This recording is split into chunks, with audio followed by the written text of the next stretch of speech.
मौर्य साम्राज्य का जो भी क्वेश्चन है इस वीडियो में देखेंगे। चलिए, पहला क्वेश्चन है, जो अलेक्जेंडर ने भारत पर आक्रमण कब किया था? तो अलेक्जेंडर ने जो भारत पर आक्रमण किया था लगभग 306 ईसा पूर्व। आपका सही आंसर ए हो जाएगा। चलिए, नेक्स्ट क्वेश्चन है कि भारत का प्रथम साम्राज्य निर्माता कौन सा वंश था? तो जो साम्राज्य निर्माता वंश था वो आपका था मौर्य वंश। B is the correct answer. Next question है कि 326 ईसा पूर्व उत्तर पश्चिम भारत में सिकंदर का जो अतिक्रमण इनमें से किसके काल में हुआ था? तो सिकंदर का अतिक्रमण नंद वंश के काल में हुआ था। नेक्स्ट क्वेश्चन है, मैक्थनीज किसके दरबार में था? तो मैक्थनीज जो था वो चंद्रगुप्त मौर्य के दरबार में था। नेक्स्ट क्वेश्चन है कि निम्नलिखित में से कौन सा भारत नहीं आया था? भारत नहीं आया था तो मैक्थनीज आया था, Vasco D gamma. Columbus Bharat नहीं आया था, तो आपका जो सही उत्तर हो जाएगा कोलंबस हो जाएगा। नेक्स्ट क्वेश्चन है कि जो हाइडेस्पिस का जो युद्ध हुआ था, जो लड़ाई हुआ था वो झेलम नदी के किनारे हुआ था। कौन सी नदी के किनारे? झेलम नदी के किनारे। मैक्थनीज द्वारा रचित किस ग्रंथ से भारत के मौर्यकालीन इतिहास का पता चलता है? तो ये भी पूछा जा सकता है कि मैक्थनीज कौन सा बुक लिखा? तो indica. Indica most important question है। मैक्थनीज के द्वारा ये पुस्तक लिखी गई है। सिकंदर द्वारा पोरस के पराजय किस युद्ध में हुआ था? तो झेलम के युद्ध में हुआ था। अपने साम्राज्य के विस्तार में चंद्रगुप्त मौर्य की सहायता की थी। सहायता किसने की थी? तो चाणक्य ने की थी। चाणक्य को निम्न में से जाना जाता है। चाणक्य को हम लोग विष्णुगुप्त भी कहते हैं। चलिए, नेक्स्ट क्वेश्चन है। नेक्स्ट क्वेश्चन, प्राचीन भारत का वो प्रसिद्ध शासक।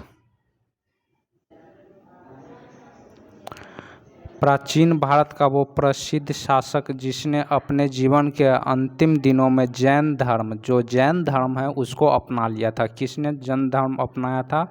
तो चंद्रगुप्त मौर्य ने जैन धर्म को अपना लिया था। नेक्स्ट है कि अर्थशास्त्र लिखा था। अर्थशास्त्र है जो कि चाणक्य के द्वारा लिखा गया था। नेक्स्ट क्वेश्चन है कि निम्नलिखित में से किस मौर्य शासक ने अपनी राजगद्दी का परित्याग कर दक्षिण में जैन तापसिक के जैसा प्रवास किया? तो आपका सही उत्तर है चंद्रगुप्त मौर्य है, जो कि राजगद्दी वगैरह त्याग कर दिया और वो जैन धर्म को अपना लिया था। सिकंदर की मृत्यु कहाँ पे हुई थी? तो सिकंदर के जो मृत्यु हुई थी बेबीलोन में हुई थी। नेक्स्ट क्वेश्चन है कि चंद्रगुप्त मौर्य ने अपने जीवन के अंतिम समय में किस धर्म की दीक्षा ली? चंद्रगुप्त मौर्य ने अंतिम समय में जैन धर्म की दीक्षा ली थी। कौन से धर्म? जैन धर्म। निम्नलिखित में से कौन सा भारत का प्राचीनतम राजवंश है? तो इस ऑप्शन में प्राचीनतम है मौर्य। और चंद्रगुप्त मौर्य ने अपने जीवन के अंतिम दिन कहाँ पे गुजारा? जीवन के अपने अंतिम दिन है जो कि श्रवण बेलगोला में बिताया है। श्रवण बेलगोला में।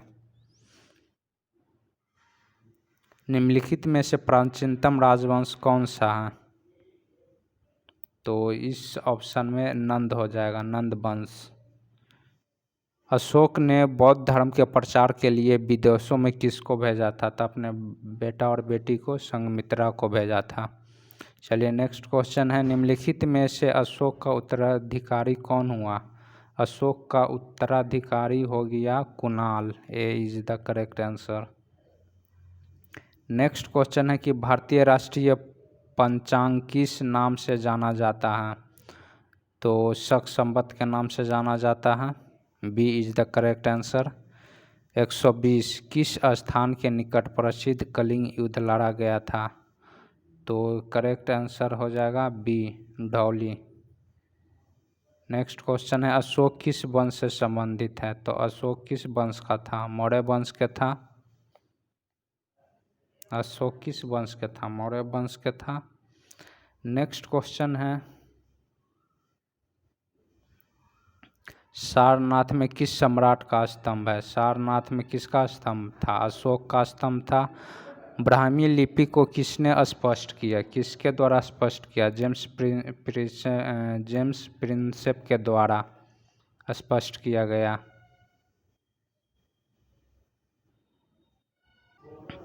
अशोक ने अपने शिलालेखों में अपने समकालीन दक्षिण के किस राज्य का उल्लेख नहीं किया था?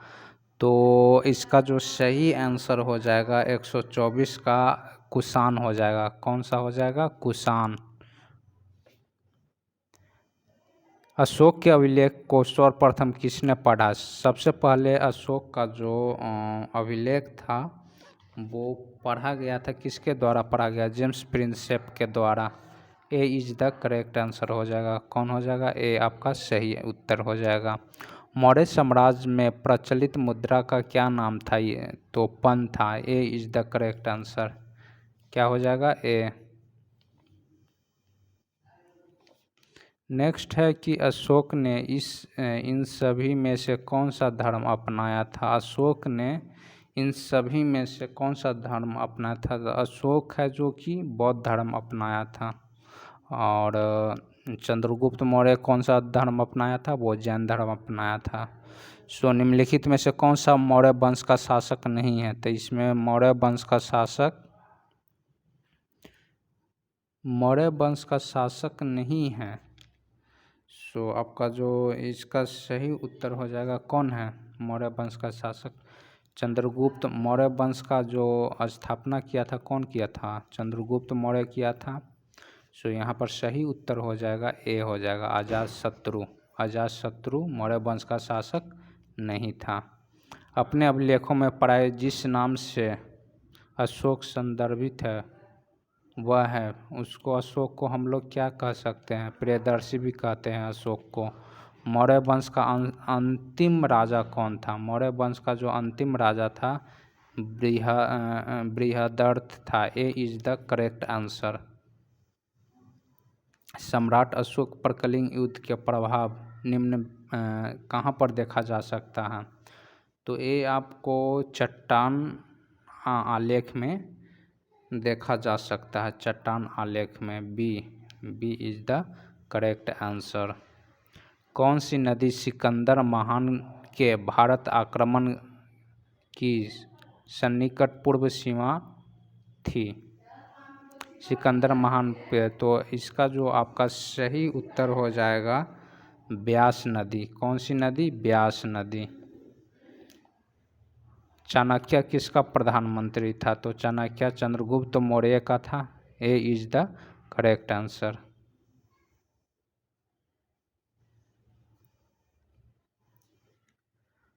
ईसा पूर्व द्वितीय सदी में कागज बनाने की कला किसने खोजा था? कागज बनाने की कला किसके? चीनी के द्वारा, चाइनीजों के द्वारा। पाटलिपुत्र में से किन नदियों के संगम पर बसा हुआ है पाटलिपुत्र? तो वो गंगा और सोन नदी के संगम पर बसा हुआ है।